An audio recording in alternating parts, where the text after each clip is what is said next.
So a wannan bidiyon zan nuna muku yadda zaka yi running Facebook ad, wato ma'ana ka bawa kamfanin Facebook talle. Iya tallan CPA link ɗinka ne, affiliate marketing ɗinka ne, ko kuma tallan website ɗinka ne, ko kuma kana wani business ne kana so ka tallata wannan product ɗin kan kayan da kake business ɗinsa, zaka iya ba wa kamfanin Facebook su yi ma tallansa. Kuma wani kalan audience kake bukata, amma waɗanda ba 'yan nan ƙasan ba ne, kuma hotonka ne kake so ka tallata. Duka a wannan bidiyon zan nuna muku tun daga farko har ƙarshe yadda zaka yi running Facebook ad, da yadda zaka yi paying da komai, da yadda zaka ba da tallan komai da komai. So da haka da ta da ɓata lokaci ba bari fara bidiyon, amma kafin nan kar ku manta da subscribe, like and share. So da farko zaka shigo cikin Facebook ɗinka. Bayan ka shigo cikin Facebook ɗinka, zaka already dama zaka yi post ɗin da kake so ka yi wannan. So ni bari na amfani da ɗaya daga cikin post ɗin. So ga wajen da aka saka boost post ɗin nan, so zaka yi clicking akan sa, zaka danna. So wannan wani bidiyo ne bari mu ga. So idan ka shigo kamar haka, gashi na wajen edit review ɗin nan, so review zaka ga sample ɗin editing ɗinka. So yanzu wannan ga wajen clicks nan da, so ni yanzu kun ga muna dan bukatan clicks da yake muna hakan online wannan. So yanzu bari na jin nemo wani posting wanda na san za a kalla. So ga wannan link din da na yi sharing na YouTube ɗina. So ina so kun ga muna bukatan clicking kenan, muna bukatan a danna link. So dan shigo kamar haka. Bayan ka shigo nan wajen can saman nan, anan za a ga review na preview na edit na wannan ɗinka. So nan za ka zo ka zaɓi audience, shi nan me kake bukata a ma wannan. Gashi na wannan automatic nan shine ko Facebook da su duba me ya dace kake bukata. So mu yanzu link muke bukatan a danna mana, so za ka danna wajen wannan. So get more website visitors din nan. So kun ga mu yanzu link muke bukatan a danna a je a kalli bidiyo na YouTube. So mu wannan, so after ka danna shi, so sai nan wajen okay ai sama, sai nan wajen bottom din nan. So kun ga ina bukatan wanda su mun DM da WhatsApp. So shi ma zan zo in saka send WhatsApp message din nan. So kun ga still ko ba kuma aka, idan kuka yi wannan da mutum da ku iya gina business ta can WhatsApp din. So ina buƙatar mutane su mun duka wannan mutum da su yi ziyarci website ɗina din, kuma za su mun magana wanda yake so dai mun magana ta WhatsApp. So sai nan location da kake so. So gashi nan people you choose. So ga wannan na biyun kuma wanda suke following ɗinka, wannan kuma wanda su ma suke following ɗin profile ɗinka, da kuma wanda suke kamanceceniya da su. So ni kun ga za mu saka wanda kawai wanda nake targeting. So bari na yi ba nan wajen, bari na yi ba confirm. So kawai zan saka wajen edit ɗin nan. So zan yi edit ni yanzu ba mutanen Najeriya iya su nake targeting ba, nake so su yi clicking akan wannan ina. So idan na shiga wajen kan Najeriya, yanzu zan iya adin din wasu kasashe. Yanzu bar mu sa USA. So gashi na United States, ina targeting mutanen can. Sai na sa India,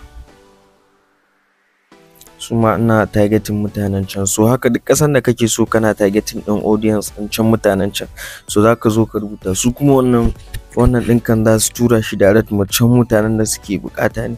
So ga nan wajen shekaru nan, ga nan wajen gender din nan. So zaka bar shi kawai all, maza da mata duka su gani. In kuma posting ɗinka shafi maza ne ko mata, zaka iya selecting kawai.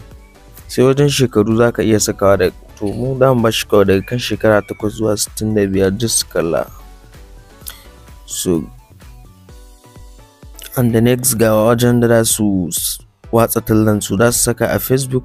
So ba su nuna min feature IG ba, amma an ka zo za ga suna nuna maka kai selecting da Facebook da IG duka za su saka tallanka a wajen. Kun gane? So ba su nuna ma'ana ba. So sai the next thing kuma wajen kuɗi gashi nan. So kamar yadda kuke gani a 4000 advert din mu zai kwana 5 ana haska. Kullun dan sami wanda za su danna link ɗina daga kan mutane 30 zuwa mutane 82. So idan muka rage muka da shi 1000, za ta yi kwana 5 suna haska wannan tallan. Kullum nan samu mutum 4 zuwa mutum 19 sun yi clicking. Wannan za su mutum 271 zuwa mutum 782 za su yi reaching wannan post ɗin nan. Kun gane, da su gani a kwana 5. So idan muka yi reducing na kwanakin kuma, let's say tunda misali kuɗin 1000 baya da yawa, bari mu ci kwana 1. Ga wajen reducing nan days ɗin nan gashi kun ga na mai da shi 1. So a kwana 1 kuma zan samu clicking a rana daga 34 zuwa 93. Haka mutanen da su yi reaching wannan posting ina din daga mutum 1400 zuwa mutum 3900 za su yi reaching akan naira 1000 a rana 1. A rana 1 da ask wannan tallan ko 24 hours yana yi shi kenan, kuɗi na ya ƙare. So zaka iya increase na kuɗinka. So kun gani wannan na mai na 4410 a kwana 1. So kun ga mutanen da zan wannan. To the next thing kuma shine wajen adding fund, zaka saka kuɗi kenan, zaka yi adding kuɗi. Kun gane? So yanzu mun danna wajen zaka ji ka yi adding kuɗi a ciki, wanda su ba lallai sai da wannan ba. So kamar yadda kuke gani gashi nan naira payment, zaka iya amfani da card ɗinka na naira. So idan kana gaba za ka iya amfani da card ɗinka ba, za ka iya buɗe irin su wallet ɗin nan ko irin su Office, Fanfe, ka mallaki virtual card kana amfani da shi wajen payment. Duka na yi, naira card yana yi. Za mu je bari mu jira shi buɗe. Continue.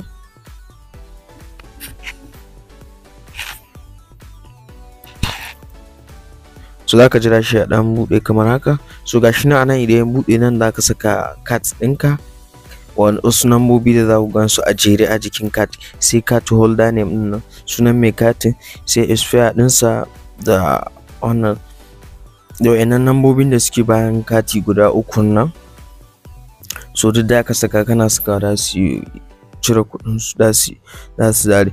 So irin wayannan duk ba su da wani matsala, amma ya kasance card ɗinka Visa ne ko Mastercard, su ce suke aiki. So after ka gama ko a nan wajen da za ga preview, bayan ka gama saita komai ɗinka ga wajen da aka saka boost post now.